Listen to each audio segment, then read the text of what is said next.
Ucrania es un país enorme y próspero, con un pasado reciente estrechamente vinculado con Rusia. En el 2014, el golpe de Estado divide Ucrania y lleva una guerra fratricida en el Donbass, que dura hasta el día de hoy.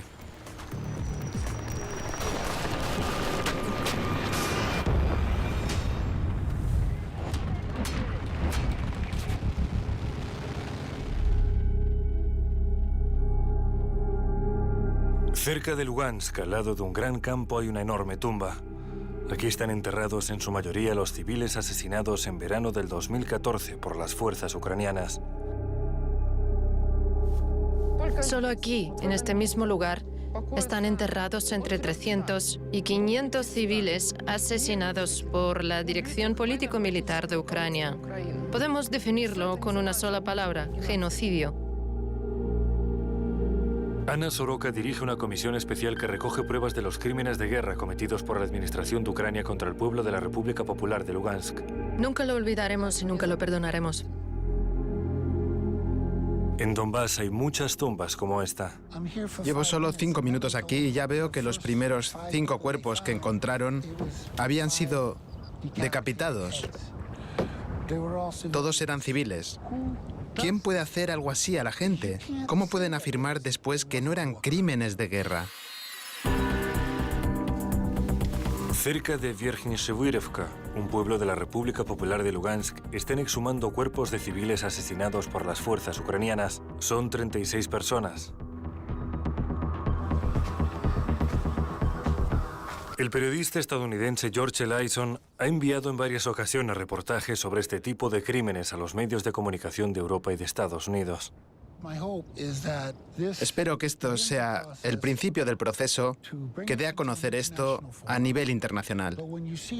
Cuando ves con tus propios ojos estas tumbas horrendas, te entran ganas de ayudar a la gente a superarlo. Por eso estoy aquí. Por desgracia, prácticamente durante cualquier conflicto que tiene lugar en el mundo, se cometen atrocidades y asesinatos extrajudiciales.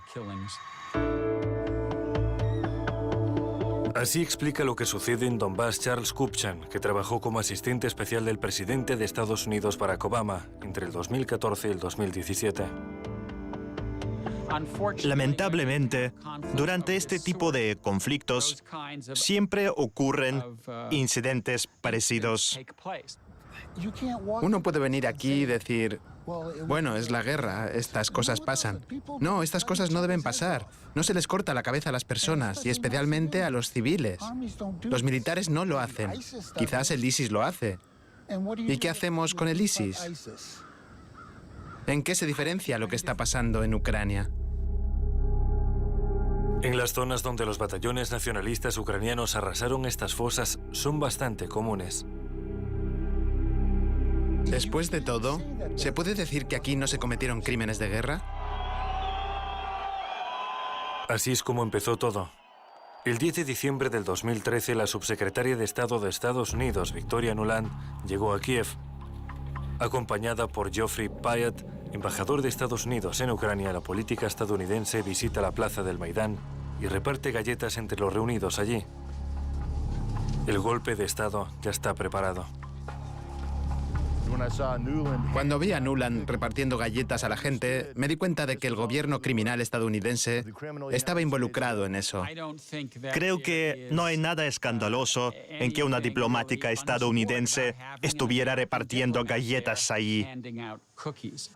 Soy un patriota y amo al pueblo estadounidense, pero odio al gobierno estadounidense. Es el Cuarto Reich, es el equivalente moderno a la Alemania nazi.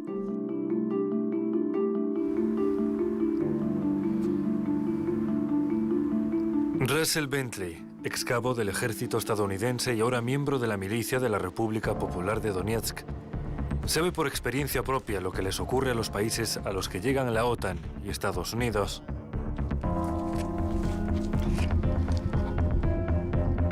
Un golpe sangriento, destrucción y guerra. Siria, Irak, Afganistán, Yugoslavia, Libia, Ahora a la lista de países destruidos por el golpe de Estado se suma Ucrania. Para empezar, yo no lo llamaría golpe de Estado. Lo llamaría derrocamiento por parte del pueblo de un régimen ilegítimo. Estuve en el Maidán en el 2014, cuando todo empezó. No fue un plan de Ucrania. Es una guerra civil provocada desde el extranjero, y no desde Rusia. Fue provocada desde el Pentágono, desde Washington, desde Canadá e incluso desde Finlandia.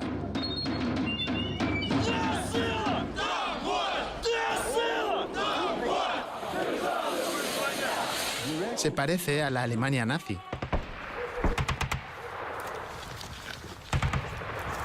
Gracias al periodista finés János Putkonen, la gente de Occidente puede saber lo que en realidad ocurre en Ucrania más allá de lo que emiten los medios occidentales. Es una situación de guerra civil. No es una guerra entre Ucrania y Rusia, sino una guerra de Occidente contra el mundo ruso. El 23 de febrero del 2014, después del golpe de Estado, la Rada Suprema de Ucrania vota para derogar la ley sobre los fundamentos de la política lingüística estatal.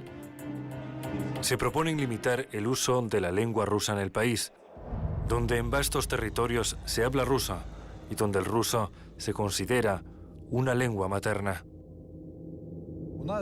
Esta es una región de habla rusa, así que lo que pasó fue muy doloroso para nosotros.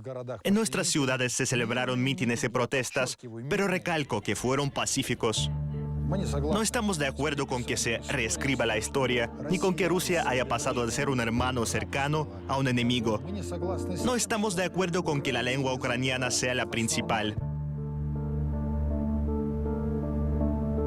Andriy Timokhin, residente en Donbass, diputado y profesor con 30 años de experiencia, tuvo que tomar las armas para defender sus ideales, condenados en el Maidán.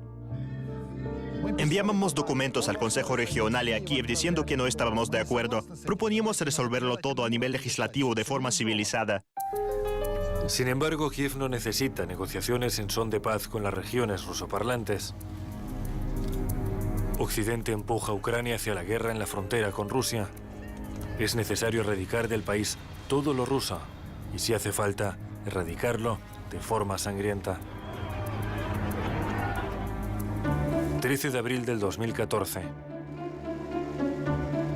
Con el respaldo absoluto de los países occidentales, las autoridades ucranianas toman la decisión de iniciar la llamada operación antiterrorista. Es la guerra. El asesinato de su propio pueblo. Los ciudadanos de Ucrania se convierten en material desechable cumpliendo órdenes de los políticos de Estados Unidos. La gente en Donbass intenta retener los tanques ucranianos con sus propias manos. Aquí nadie quiere estar en guerra.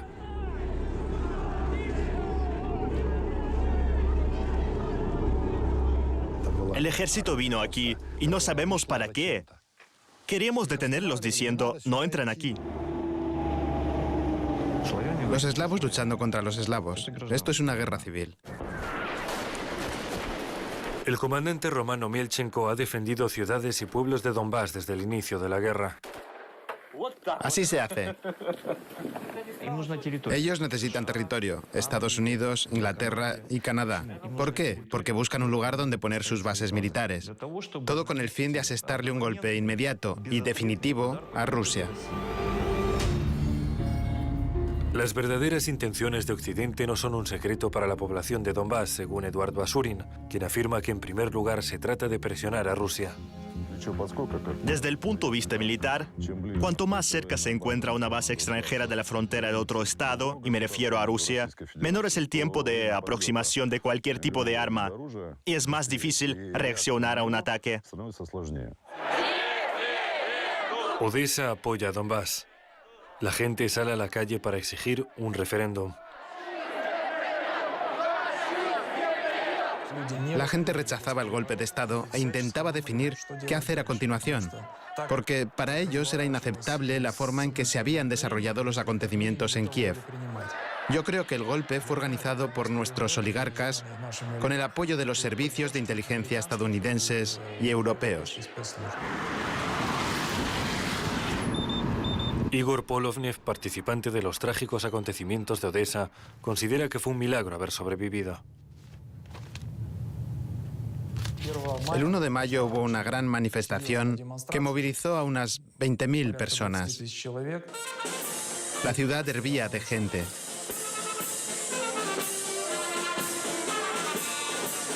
Quizás eso fue lo que motivó la decisión de desatar aquella carnicería el 2 de mayo. Los habitantes de Odesa creen que las autoridades deben escuchar sus demandas, sentarse a la mesa de negociaciones y llegar a un compromiso aceptable.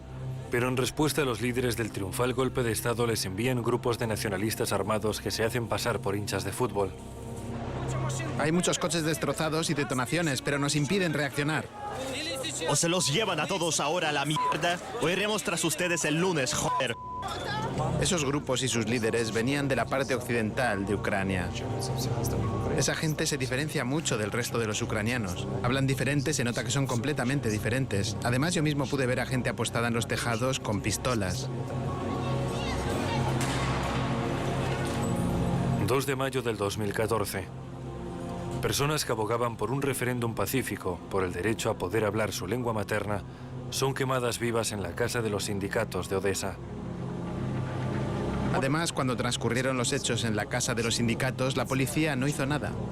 Yo no quería salir de la casa de los sindicatos porque vi lo que pasaba con las personas al bajar del edificio. Los golpeaban con palos, cadenas y barras de acero. También intentaron atacarme con una barra metálica en la calle Gricheskaya. Pero como antes solía practicar deporte, de alguna forma logré bloquear los golpes. Muchos fueron asesinados con tiros de gracia en la cabeza. Los que sobrevivían eran conducidos por un pasillo de la vergüenza. Los golpeaban con palos, les obligaban a caminar a gatas, etc.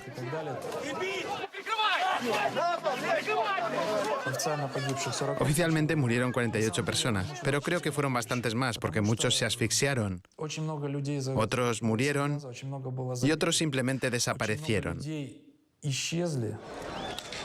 Se han iniciado causas penales, pero los culpables jamás han sido castigados.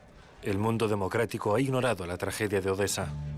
Esta gente hará cualquier cosa para justificar el liderazgo de Ucrania si sirve a sus objetivos. Apoyan a los nacionalistas, que son prácticamente nazis. No hay resoluciones furiosas de la Asamblea Parlamentaria, del Consejo de Europa y el Departamento de Estado guarda silencio. La casa de los sindicatos se incendió aparentemente por sí sola, según informaron los medios de comunicación europeos. Pero la reacción de muchas otras personas fue diferente. De hecho, el gobierno ucraniano alentaba esas acciones. Las personas que intentaban escapar saltando por las ventanas fueron acribilladas. Todo se hace para perjudicar a Rusia. La gente convivía en amistad. Los ucranianos y los rusos se casaban libremente. Había una hermandad, pero ahora no está claro qué pasa. Ucranianos, rusos y bielorrusos son en esencia pueblos de un mismo origen, de una misma cuna histórica. Es necesario hacer todo lo posible para que se reconcilien. Donbass es territorio ruso. Antes era ruso. Crimea era rusa. Esto es Rusia. La completa impunidad bajo la mirada pasiva de los países occidentales está dando sus frutos. Las autoridades ucranianas recurren a la práctica del terror en el país. ¡Maten a cada uno de ellos! ¡Hay que matarlos! Estoy seguro de que si los nacionalistas y las milicias ucranianas armadas hubieran entrado en nuestro territorio en aquel momento, se habrían repetido los trágicos sucesos que tuvieron lugar en la casa de los sindicatos en Odesa. Tras los acontecimientos de Odesa, el líder de la República Popular de Lugansk, Leonid Pasechnik, no se hacía ninguna ilusión sobre las intenciones de Kiev. Si no nos hubiéramos defendido, aquí habríamos tenido una matanza enorme. Consiguieron romper la mayor parte de Ucrania, pero Donbass se mantuvo firme. Donbass fue el primer lugar de la historia en el que la globalización y la hegemonía occidental se detuvo mediante las armas, por una comunidad formada por gente muy distinta a aquellos con los que los globalistas habían lidiado hasta el momento. Desesperados por resolver sus problemas pacíficamente, los ciudadanos de Donbass deciden convocar un referéndum. El 11 de mayo se lleva a cabo referéndums en Donetsk y Lugansk sobre el estatus de las regiones. Las repúblicas populares de Donetsk y Lugansk se proclaman estados soberanos. La gente acudió y acudió en masa. Nunca había presenciado el tipo de entusiasmo que presencié durante el referéndum. La gente mostró su oposición a toda esta atrocidad, mostrando que no quieren vivir en una Ucrania como esa. La gente todavía no cree que vaya a haber una guerra abierta, pero las calles de Donbass ya están siendo patrulladas por el ejército ucraniano. Batallones nacionalistas persiguen y atacan a los organizadores del referéndum y a los activistas que se mostraron a favor de él. Los combates comenzaron desde el momento en que se celebró el referéndum. Ya entonces empezaban a llegar los primeros heridos. Alexander Torba es un médico muy respetado en Lugansk. Ha operado a miles de los heridos que han ingresado en este hospital desde el comienzo de la guerra. La mayoría de las víctimas eran civiles que salieron al balcón a mirar qué pasaba, o que estaban mirando por la ventana, o a los que alcanzó una bala perdida. Lo que está pasando en Ucrania preocupa a los antifascistas de todo el mundo. Personas de distintas nacionalidades llegan a Donbass desde distintos países. Serví con unos muchachos estupendos de la brigada Sud Bremeni. Eran unas 50 personas de distintos países que vinieron a defender al pueblo ruso del gobierno ucraniano. Eran de Serbia, España, Italia, del otro lado de Ucrania, de Rusia, de Estados Unidos. Yo no soy el único estadounidense que vino aquí a luchar. Pues de corte fascista y nacionalista, que estaban promovidas por Estados Unidos y por la Unión Europea. Alexis Castillo, antifascista colombiano, y sus compañeros siguen detenidamente lo que está ocurriendo en Ucrania. Sucesos en Odessa, con la quema de personas que no habían hecho nada, simplemente se estaban manifestando contra lo que estaba ocurriendo en Maidán. Y en ese momento pues pensé venir por los acontecimientos de Odessa que habían ocurrido el 2 de mayo. Abril-mayo del 2014. Las batallas se intensifican. Pronto arderá todo Donbass. Civiles, mineros, profesores, obreros acuden voluntariamente a los puntos de reclutamiento. Donbass protege sus hogares. Nosotros, los residentes comunes de Donbass, sin armas, sin estar bien organizados al igual que los milicianos, todos resistimos a un ejército armado hasta los dientes. Morían milicianos, morían civiles. Y las organizaciones sociales y los propios habitantes de Donbass se dirigían a las autoridades de Ucrania pidiendo solucionar el problema por la vía pacífica. Pero las autoridades ucranianas decidieron calificar a las repúblicas autoproclamadas como organizaciones separatistas y terroristas. Y con los terroristas uno puede hacer lo que quiera. Se abrió el camino a una gran guerra fratricida. ¿Cómo? ¿Ha disparado? ¡Monstruo! El 2 de junio hubo un ataque aéreo contra el ayuntamiento de Lugansk.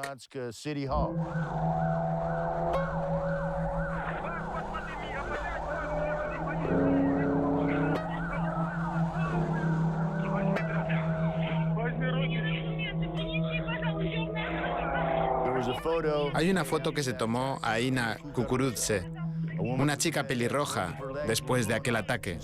Había perdido las dos piernas. Momentos antes de morir estaba mirando hacia arriba. Después miró a la cámara diciendo, ¿qué vas a hacer al respecto? ¿Qué vas a hacer? Fue como si me mirase al alma y yo contesté, claro que sí. Iré allí a luchar. Voy a vengar la muerte de esos civiles inocentes.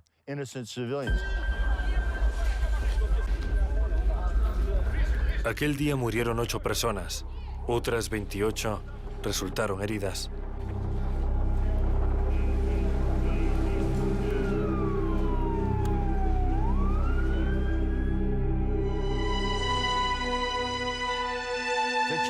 ¿Para qué hacer despegar ese avión y atacar al ayuntamiento con un misil? Este monumento se elevó para honrar la memoria de las personas que murieron aquel día.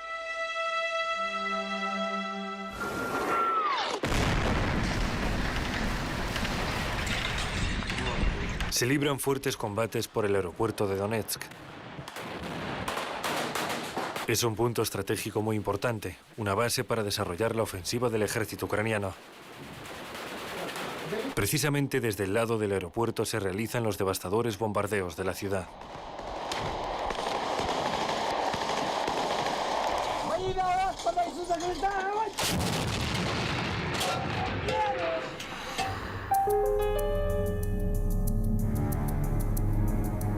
Pero no solamente mueren militares.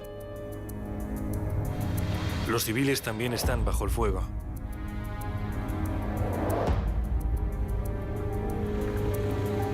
El distrito Kivsky de Donetsk, que linda con el aeropuerto, está totalmente destruido. Es difícil describir lo que vi con mis propios ojos en Donbass. El ejército ucraniano perpetró muchos crímenes crueles, destruyó las infraestructuras locales y las casas privadas. El bloguero neerlandés Ronald van Amerongen lleva cubriendo los acontecimientos en Donbass desde el golpe de Estado en el Maidán. No era una guerra tal y como la solemos imaginar. Hasta el día de hoy, el objetivo del ejército ucraniano ha sido la población civil y no los objetivos militares. Es verdadero terrorismo. Había problemas con el suministro de agua. Nos la traían en camiones cisterna. O por ejemplo, cuando traían pan, la gente se acumulaba y enseguida empezaban los bombardeos.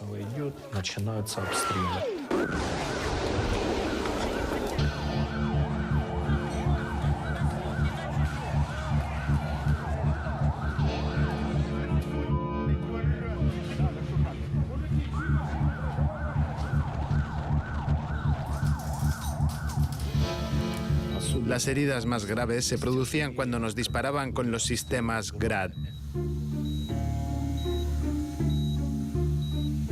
Muchos morían al instante o recibían heridas de las que morían después.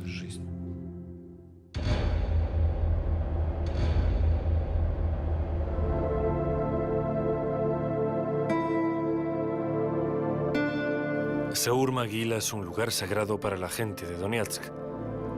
Durante la Segunda Guerra Mundial, más de 23.000 soldados soviéticos murieron en combate aquí, luchando por liberar Donbass de los invasores nazis.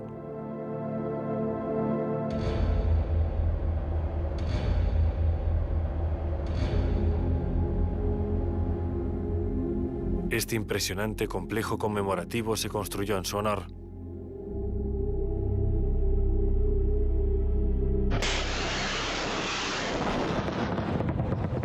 La historia se repite.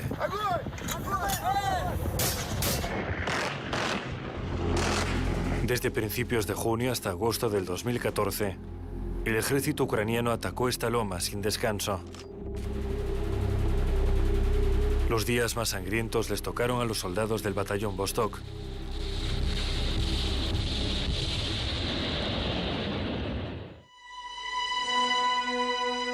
De los 32 defensores, solo 5 sobrevivieron. 27 perdieron la vida, pero defendieron la posición. Mientras limpiaban el suelo de proyectiles, encontraron los restos de los soldados soviéticos enterrados aquí.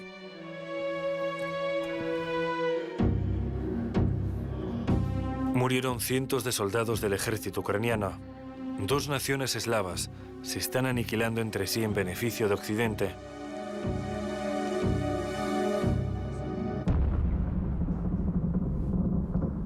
Verano del 2014.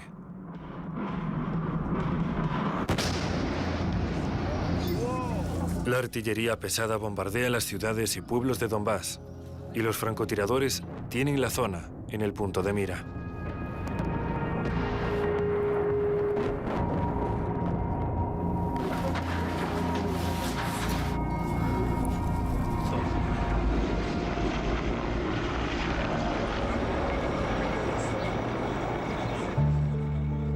Miren en lo que se han convertido estos prósperos pueblos.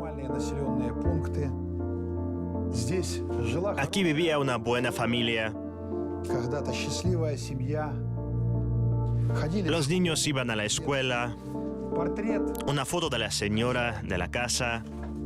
Una cara feliz, buena, hermosa. Ahora, miren en lo que se han convertido este patio y todo el pueblo. Y no es el único. Nuestro Donbass ha sido destruido. Lo están viendo. Yo nunca daría una orden para usar armamento pesado si supiera que hay civiles en la zona.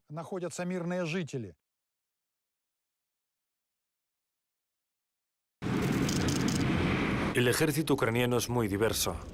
Hay una enorme diferencia entre los batallones de voluntarios nacionalistas y las Fuerzas Armadas de Ucrania.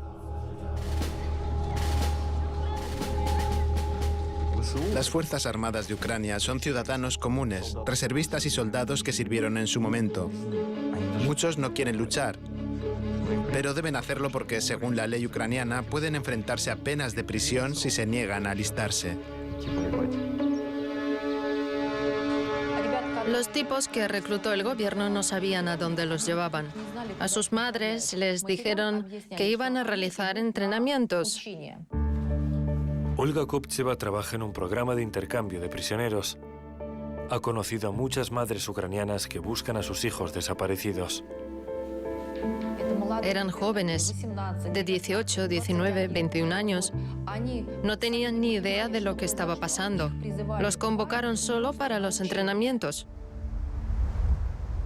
A estos jóvenes, sin entrenamiento, los están enviando al frente los primeros y a los batallones nacionalistas detrás. Envían a los jóvenes y detrás a los nacionalistas para evitar que retrocedan. Vimos esto en nuestro territorio en el 2014. ¿Acaso no es eso fascismo? No deberían estar muriendo por los intereses de Estados Unidos. Las madres ucranianas no conocen el destino real de sus hijos. Los residentes del pueblo de Stanitsa Luganska describieron que se cavaron pozos y se llevó maquinaria pesada como excavadoras y luego llegaron camiones Kamaz cargados con cuerpos y los arrojaron en zanjas que luego taparon con tierra. Poroshenko autorizó crematorios móviles. ¿Para qué? Para ocultar el número de víctimas, el número de personas que habían fallecido. Los batallones nacionalistas de voluntarios, conocidos como Dobrobats, se caracterizan por su cinismo y atrocidad. Los Dobrobats cometieron crímenes de guerra puros y duros. Tortura, violación, ejecuciones extrajudiciales, robos, saqueos. Vasily Prosorov, un exteniente coronel del Servicio de Seguridad de Ucrania, se unió a las milicias populares de Donbass en el 2014. Fue una decisión propia. Arriesgando su vida, rescató a más de 100 civiles y defensores de Donbass. En cuanto a los horrores que presencié, el pelotón Tornado enfrenta cargos criminales. Durante el registro e inspección de los teléfonos de los combatientes, se reveló que en la escuela donde se encontraban tenían una cámara de tortura donde a las personas las colgaban del techo por los brazos o por las piernas, violaban niños, mujeres y también hombres, les cortaban los dedos, les tallaban las siglas de Donetsk en la espalda con cuchillos.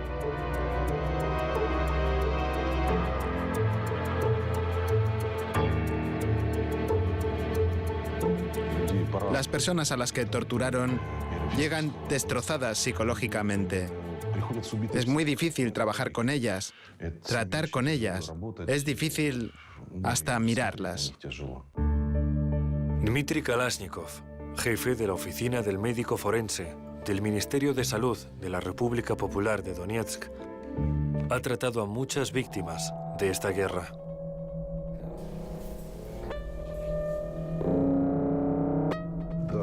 Este joven fue capturado. Así lo atormentaron los llamados batallones nacionalistas.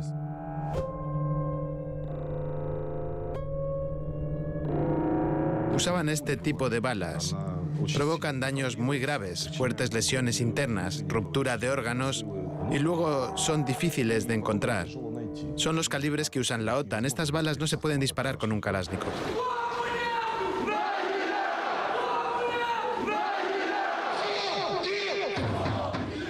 La lista de crímenes de los batallones nacionalistas es larga y dolorosa. No fueron solo Aidar, Azov y Donbass los grupos paramilitares que lo hicieron. Se descubrieron fosas comunes de civiles donde se habían desplegado estos grupos, incluso mujeres embarazadas. En Novosvetlovka se distinguió el mismo batallón Donbass cuando violaban a menores. ¿Esto no es una atrocidad? En la aldea Kreshevatoye mataron a la mitad de los residentes. Es un hecho comprobado. Los criminales armados en la plaza de Maidán eran y son grupos nazis. ¿Sabe que algunos de ellos se pegaron un parche de conquistador en el uniforme y que se les habían prometido esclavos y tierras en Donbass? Conocemos los nombres de estos criminales de guerra. Conocemos a los comandantes que dan estas órdenes. Todo está registrado. Esperamos que se lleve a cabo un proceso judicial por el uso de métodos de guerra prohibidos que Ucrania ha utilizado y sigue utilizando hasta el día de hoy.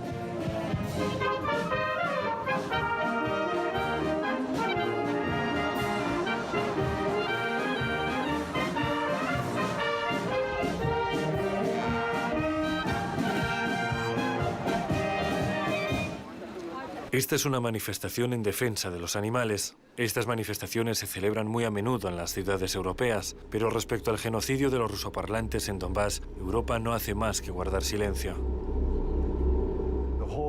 A toda la población de Donbass la presentan como terroristas. Hemos sido testigos de una guerra informativa contra los residentes de Donbass y contra Rusia. Lo que dicen los medios de comunicación occidentales es una mentira absoluta. Cuando vine aquí por primera vez a principios del 2015 y vi a esta maravillosa gente, a millones de personas maravillosas, de repente me di cuenta de lo grande que es la mentira que nos habían impuesto. Eso me chocó. Sabía que nos engañaban, por eso vine aquí. Pero cuando vi con mis propios ojos que los trataban peor que a los perros, peor que a cualquier animal, en fin, la rusofobia en la propaganda occidental está alcanzando proporciones aterradoras.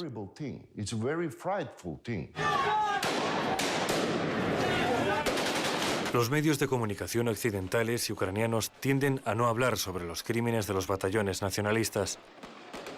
A menudo mienten descaradamente, culpando a las milicias de las víctimas. Los medios de comunicación franceses ocultan la verdad y presentan a Rusia como el agresor que ha atacado a Ucrania y a la población local.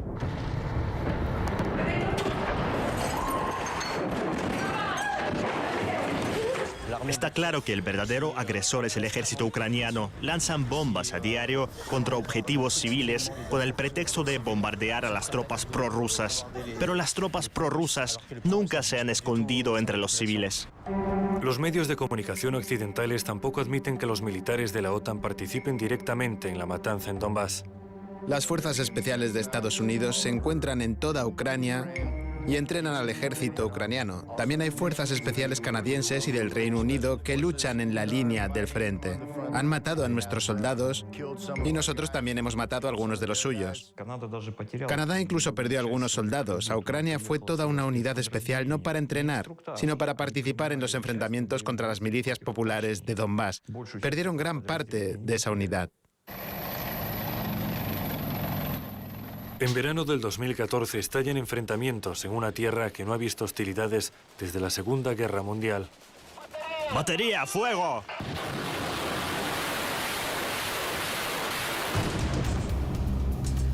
En julio del 2014 tuvo lugar el cerco de Izbarino.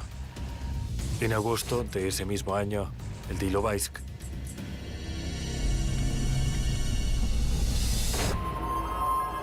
Se vieron rodeados más de 7.000 soldados ucranianos.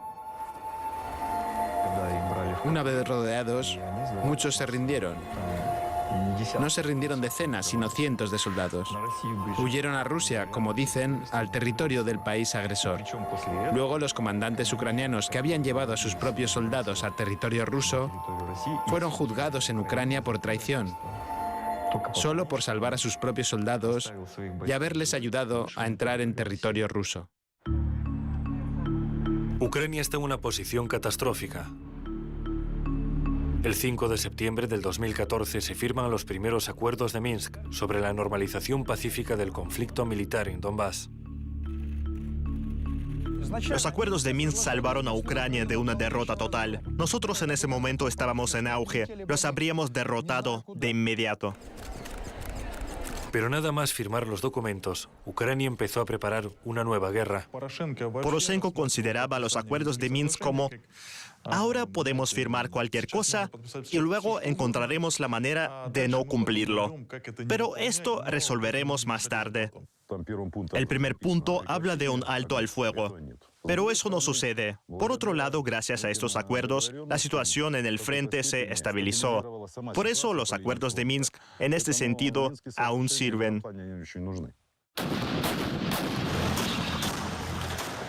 No obstante, en enero del 2015, Ucrania rompe el protocolo de Minsk y en los alrededores de Debaltsevo vuelve a estallar una matanza.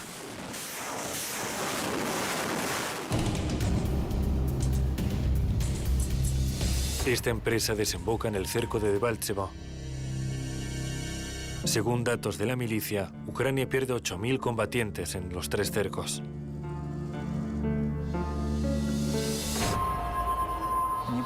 No entiendo por qué el pueblo ucraniano se está exterminando a sí mismo.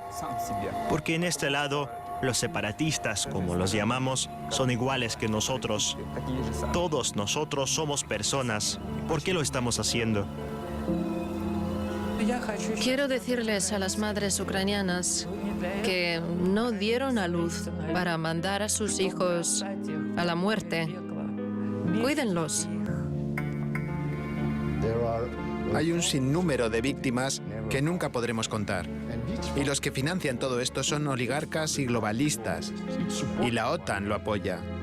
Ucrania no podrá poner fin a esta guerra antes de que no destruya este cuartel. Y cuando lo haga, les aseguro que la guerra civil terminará al día siguiente. El 12 de febrero del 2015 se firma la segunda versión de los acuerdos de Minsk. Sin embargo, Ucrania los boicotea hasta el día de hoy. Occidente siempre le ha echado la culpa a Rusia. Cada uno puede tener su propio punto de vista sobre los hechos de aquel entonces. A mí todo esto me parece un acto ilegal de agresión abierta rusa en el sur de Ucrania. Occidente nunca reconocerá oficialmente que se está librando una guerra civil en nuestro territorio y que se lleva a cabo un genocidio del pueblo ruso parlante. Les conviene decir que Rusia tiene la culpa de esta situación, que Rusia es un invasor, etc. Pero esto no se corresponde en absoluto con la realidad. Los medios occidentales tampoco necesitan la verdad. Vi con mis propios ojos cómo estos supuestos periodistas llegan a Donbass, toman el micrófono y empiezan a mentir de manera insolente. Hablan sobre unas pandillas armadas que circulan por Donbass y oprimen a la gente. Les pregunté, yo también estoy en Donbass. ¿Dónde ve algo parecido aquí? ¿Por qué escriben sobre pandillas armadas? ¿Dónde están? Muéstrenme al menos una. Y entonces me responden, usted sabe, nos pagan para que lo digamos. Occidente calla también los destrozos de la infraestructura y la industria de Donbass efectuados por Kiev. Más de la mitad de las minas están cerradas y destruidas por los enfrentamientos militares. Casi la mayor parte de nuestra mina también está destruida. La mina 22 Komunarskaye es una de las pocas que quedan en Donbass. El jefe de la mina, Alexander Piragov, y su equipo pudieron ponerla en marcha después de que los batallones ucranianos la saquearan por completo. Ahora estamos intentando reconstruirla, aunque no hemos hecho ni la mitad, pero a pesar de todo, seguimos adelante. Los mineros trabajaron arriesgando sus vidas bajo el intenso fuego enemigo. En la mina estábamos en un refugio, escondiéndonos de bombardeos. Aquí está el letrero que indica dónde está el refugio. En una ocasión tuvieron que pasar 2 días bajo tierra. Mientras bajábamos a la mina, empezó el bombardeo. Tuvimos que subir por el pozo. En total pasamos 2 días dentro de la mina. Antes de irse, los grupos armados ucranianos dejaron terribles huellas tras de sí. En esta fosa se encontraron cuerpos de civiles. Los encontramos por el olor. Cuando los desenterramos, resultaron ser cadáveres de civiles. Había vainas usadas por la zona. Lo sabemos y lo recordamos. Hay testimonios de lo que ha pasado. Se lleva a cabo un examen médico forense y se recopila una base de datos de ADN. A estos propósitos, en Donetsk hay un laboratorio especial de ADN. Desde principios del 2017 hemos analizado más de 200 restos de cadáveres y a más de 250 familiares. Es algo humano, incluso si se trata de un cadáver. Además, estamos hablando de prestaciones sociales para los hijos, pensiones en favor de los familiares.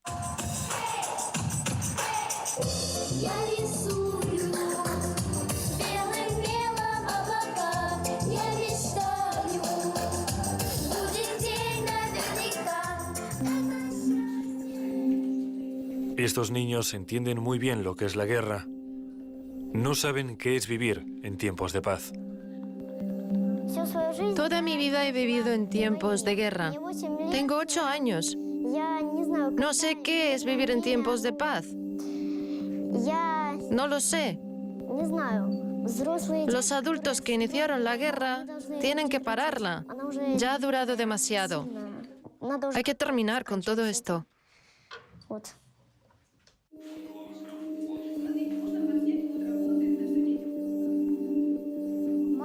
Mi padre murió en la guerra.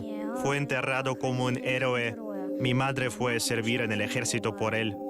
En fin, quiero que la guerra termine pronto y que Hitler desaparezca para siempre.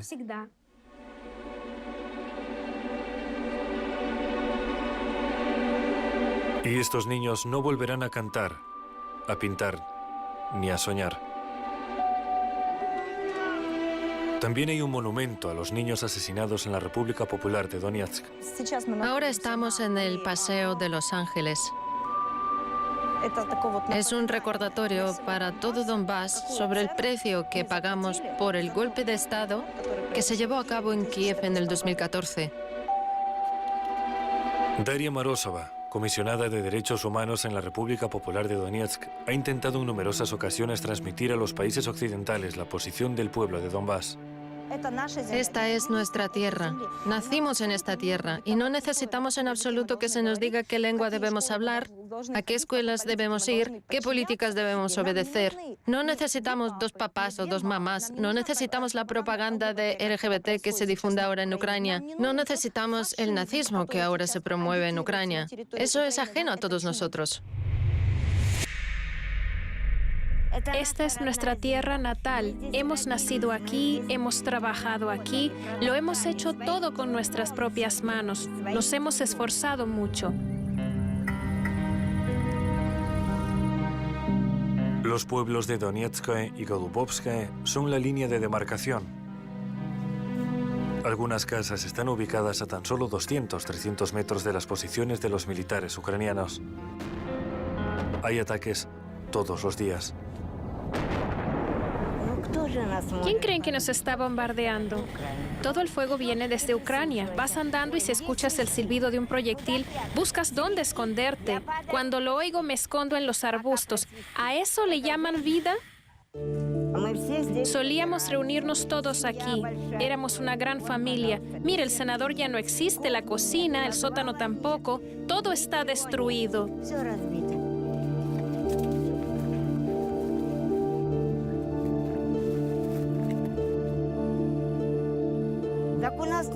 Muchas personas murieron en la calle.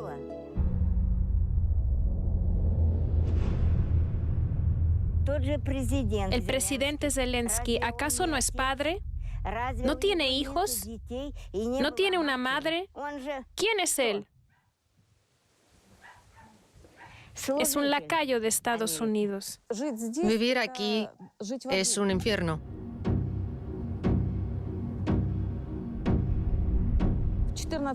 La primera persona asesinada en el 2014 fue un niño de 4 años llamado Iván Polyakov. A Svetlana le explotó una trampa explosiva cuando iba a ver a su madre. Su vida terminó a los 16 años. En la familia Mazurov, 3 niños perdieron a su madre. Es que no puedo.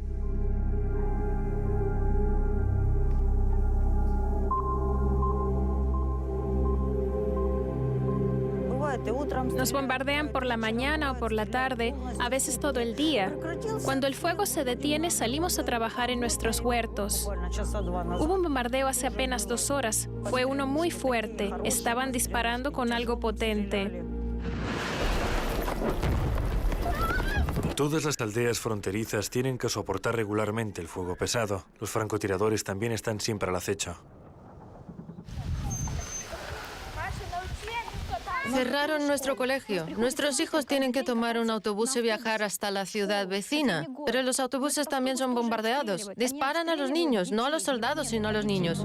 Nos dirigíamos a casa cuando empezó un bombardeo y grandes proyectiles rojos pasaron zumbando por delante de nuestro autobús escolar. Es aterrador porque en cualquier momento puedes perder la vida cuando apenas empiezas a vivirla. Los niños nos llaman desde el colegio. Mamá, no podemos salir, están disparando. Mamá, hemos parado, nos están bombardeando fuerte. Y nosotros los padres estamos en casa temblando de miedo porque ni siquiera podemos salir a buscar a nuestros hijos a causa de los bombardeos. Hoy en Ucrania encontramos tropas estadounidenses y europeas. La OTAN ha desempeñado su papel en el país, pero gran parte de este esfuerzo ha sido en respuesta a la agresión rusa, al hecho de que Rusia entró allí ilegalmente, violando la soberanía de sus vecinos. Y Estados Unidos y sus socios de la OTAN han sentido el deber de ayudar a los ucranianos a defenderse mejor. Pregunto a los políticos occidentales, ¿qué están haciendo? Mírenlo con sus propios ojos. ¿Dónde ven a los ocupantes? Aquí solo hay civiles, niños y ancianos. ¿Por qué les dan armas y dinero a esas personas? ¿Para qué nos matan? ¿Para qué? Esto lo hacían solo los nazis en la Segunda Guerra Mundial. Ahora los ucranianos están haciendo lo mismo con su propio pueblo. La misión especial de observación de la OSCE en Ucrania trabaja de forma muy selectiva en Donbass. En su mayoría registra los detalles que les convienen a las autoridades de Kiev y a sus amos occidentales. Lamentablemente la OSCE nunca viene por estas calles y tampoco los vemos en el pueblo. La OSCE no ha estado por aquí desde el 2015. La gente, cuando ve OBSE, los miran como con rabia. ¿Por qué? Porque no hablan de lo que ocurre, pues que asesinan a personas, que disparan artillería contra las zonas urbanas, que disparan los francotiradores contra la población civil.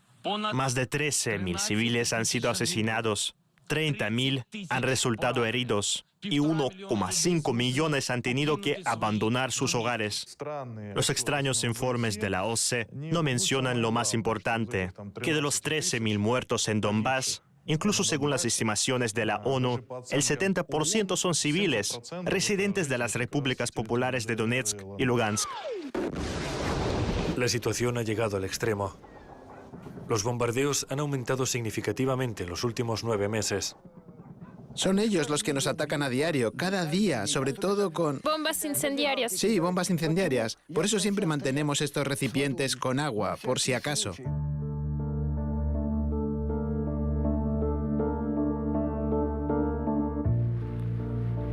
Lo que les hicieron a los habitantes de Donbass podría ocurrirle a cualquier otro pueblo, en cualquier parte del mundo. ¿Por qué? Simplemente por intentar proteger su lengua, su cultura y su patria. Solo por eso pueden mostrarlos como si se tratara de un enemigo global. Biden prácticamente le permitió a Zelensky no cumplir los acuerdos de Minsk, lo que empuja a Ucrania cada vez más hacia la guerra en Donbass. Pero a pesar de los incesantes bombardeos y de la presión internacional, Donbass sigue viviendo, trabajando y soñando con un futuro pacífico. Sin Ucrania.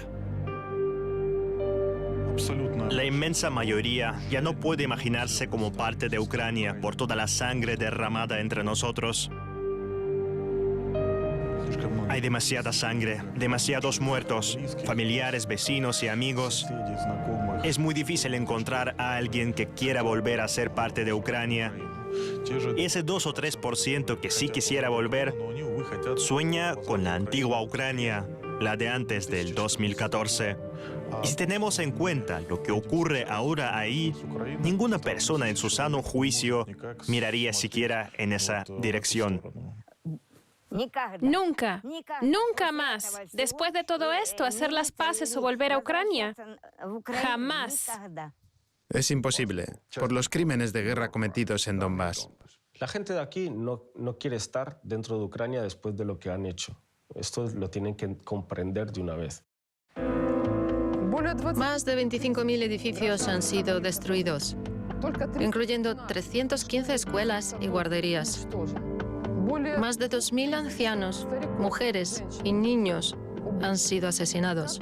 ¿Cómo se puede superar todo esto? Expulsaremos a los malvados fascistas que quieren venir a nuestra tierra. No permitiremos que vengan. Esta es nuestra tierra, nosotros vivimos aquí.